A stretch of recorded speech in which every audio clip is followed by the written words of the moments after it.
The Trevor Jackson Podcast. So, earlier this week, man, I was scrolling on YouTube. One of my partners was live. He's been a guest on my platform multiple times, Rob of Water Guide TV. He was live streaming B.E.T, the Black Man Summit, and it was hosted by D.L. Hughley. So I tuned in for a while. I started listening to the brothers speak. I was happy just to see some brothers united having a conversation, because one thing I can say is that I can't take for granted that brothers are attempting to unite.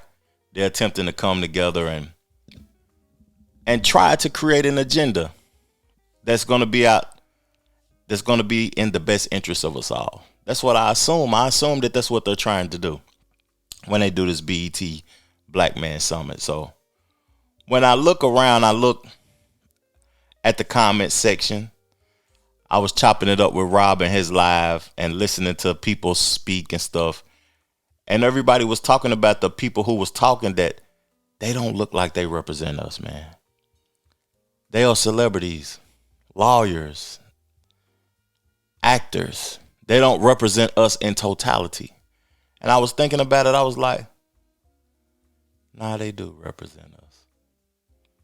It's just that they don't want to show the representation that we would like to see.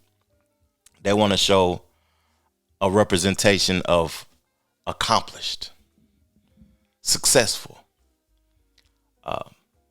sororities, fraternities, whatever it is. I've never been a part of none of that. I think the sororities are the women and the fraternities are the men. But if I'm wrong, correct me in the comment section. That's the side they want to show.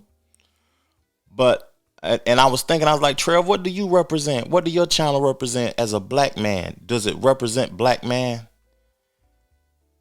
And I thought to myself, nah, black don't even exist. Black is a social construct that was created to keep us divided and dependent. White don't exist. It's a social construct to keep them divided and dependent, because more of them depend on government assistance than us. And they are divided also, just like us. But if you don't know your background, you don't know your genealogy, your original nationality, then you really don't know who you are. And when you say you black, that means you really don't know who you are. That's just my opinion. I could be wrong. But over here, they consider us black. They consider us African Americans. They consider us ADOS, African Descendants of Slavery. What is FBA, Foundation of Black Americans?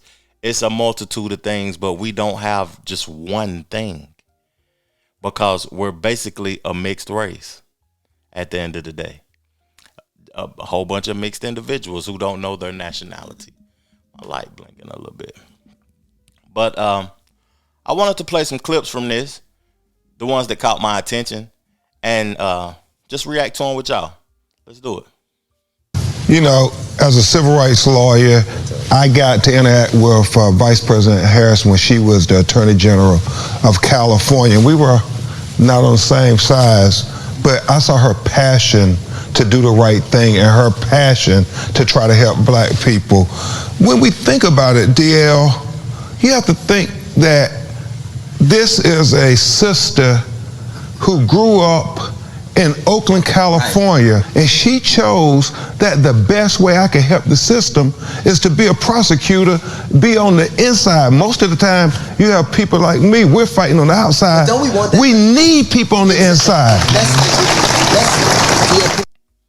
He said he sent her fighting to do the right thing in California, fighting to do the right thing for the black community. I don't doubt that. You know, I ain't there. I ain't in those rooms. Everything is an assumption on both sides of the party or whatever. I'm just regurgitating what I've been told and how I perceive it to be. But what caught my attention is he kept saying we, and we need people on the inside. The person that's going to be on the inside, Kamala Harris, once she get into office or whatever, is she a part of the we? Did she grow up with the same circumstances that majority of black households had to grow up with? Does she identify as us? She even said it recently. She didn't answer the question again recently. It was on Club Shay Shay. I should have played audio, but on Club Shay Shay, she didn't identify with us again. And at the beginning of the Shannon Sharp conversation, he was saying she's an Indian American. She said it on multiple clips. So does she really identify with us? And he's saying we need people on the inside. No disrespect, Kamala Harris has already been on the inside. She's been the vice president for the last 4 years, dog. But how could we get her to pay us some attention, to want to help out the black race, like just the black race? Don't pass a bill or change a law that has an effect on all. We at a point where black folks need something specific. Just my opinion. We got black queer folks in our community, in our families. And so whenever I live in Tennessee, we have passed more laws against LGBTQIA plus folks than anybody else in the union. And I continue to remind folks, if you open the door of oppression a little bit for somebody you think is different or other or an enemy of yours, the person you opening it with will open it a little bit wider to push you in. And when we think about our community and black folk, we all in this together. Right.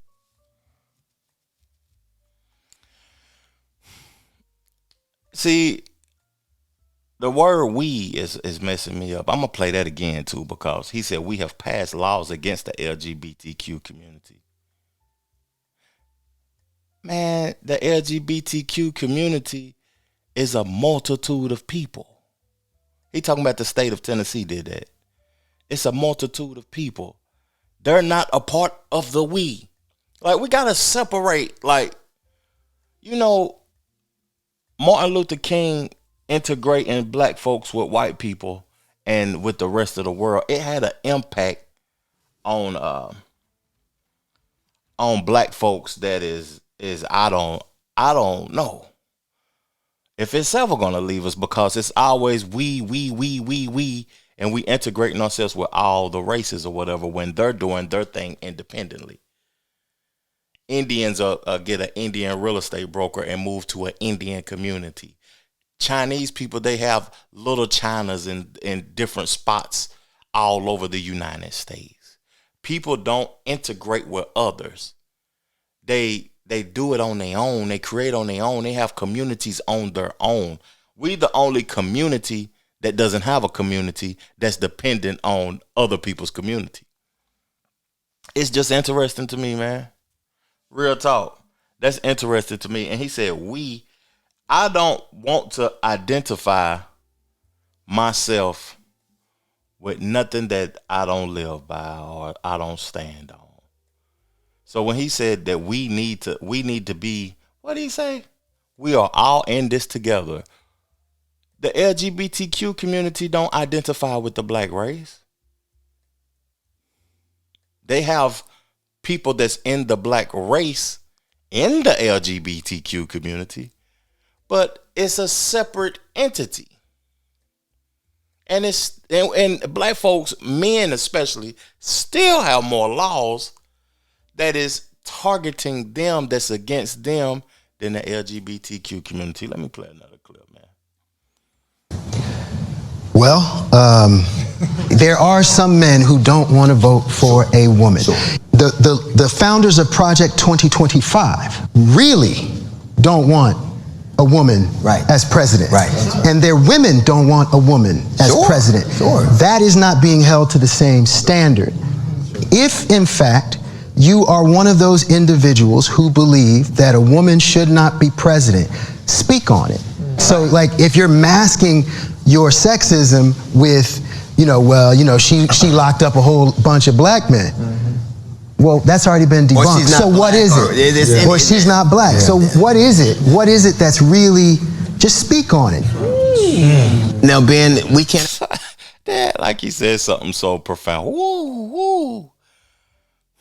Michael Ealy, man, I don't think that you in touch, to be honest with you. I don't think that men don't want to vote for a woman, don't want a woman leading the country.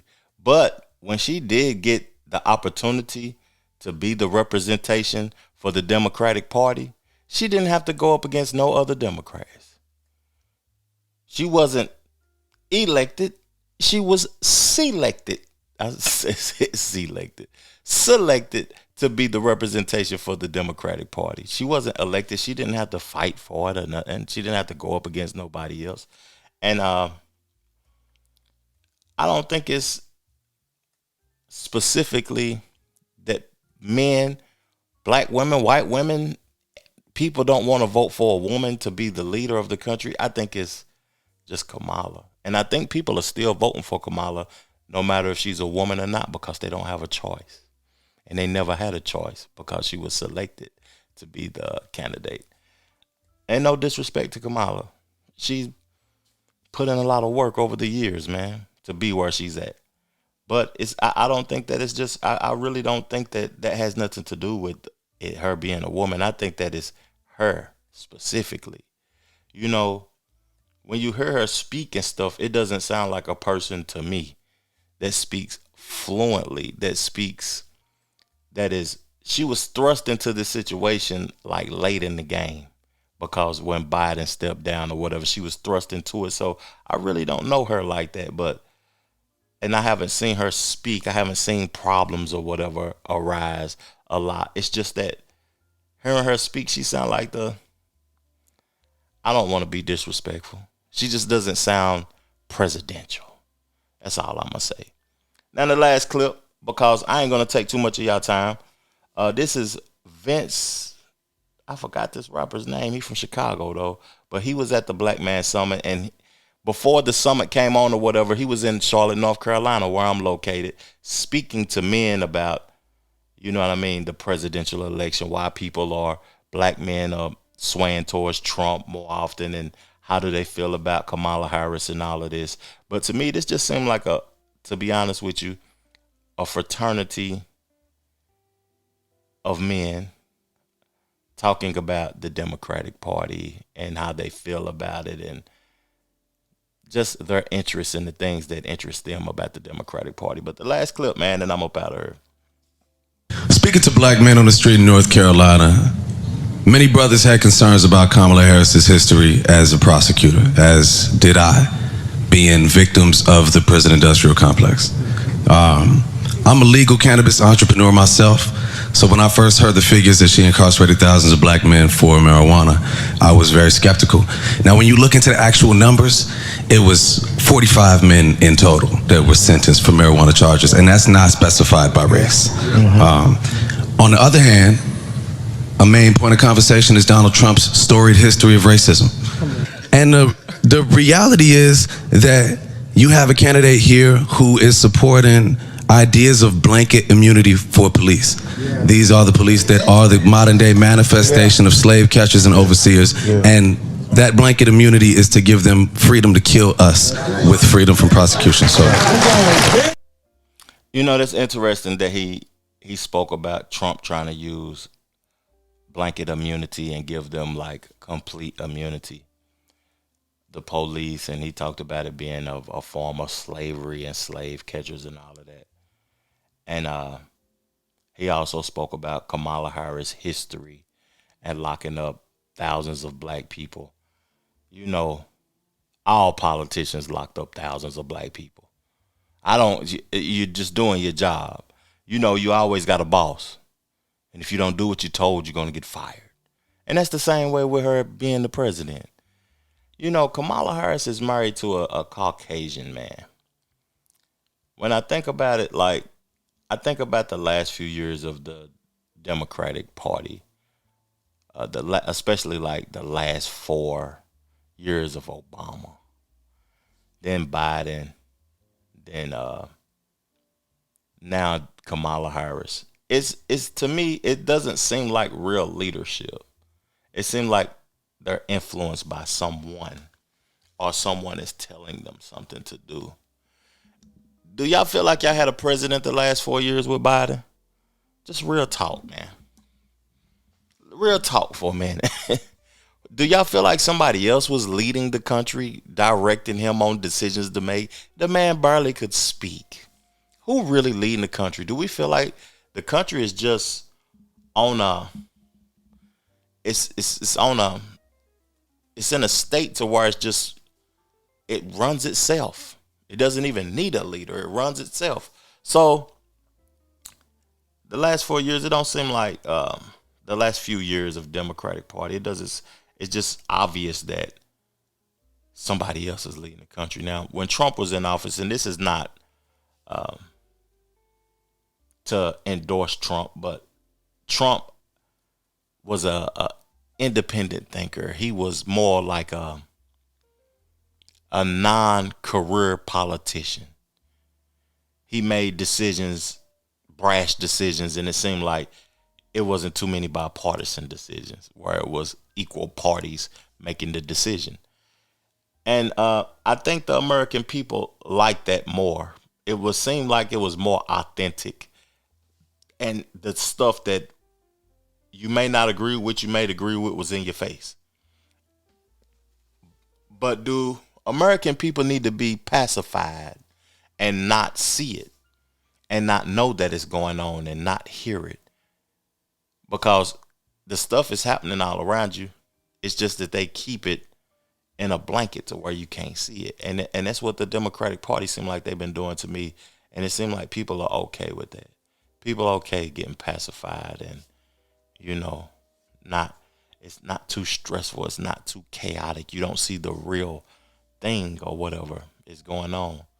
But this was an interesting conversation, man. The Black Men B.E.T. Summit reaction, man. Thank y'all for tuning in. I'm going to put a link in the description, or y'all can just go over to B.E.T. YouTube channel and check it out. That was an interesting conversation from them brothers. And what I want to say, like, in closing, like, man, go do that blood work and get checked out and see where you're originally from, man, because we can't hold ourselves to social constructs when people that you would consider a brother or a sister that's similar race as you don't have the same interests as you. I can't be talking about we when what you interested in and the decisions that you making is not in the best interest of we. Thank y'all. Peace, love, plenty, abundance. Make sure you go get you some money, and I'm gone. Chill.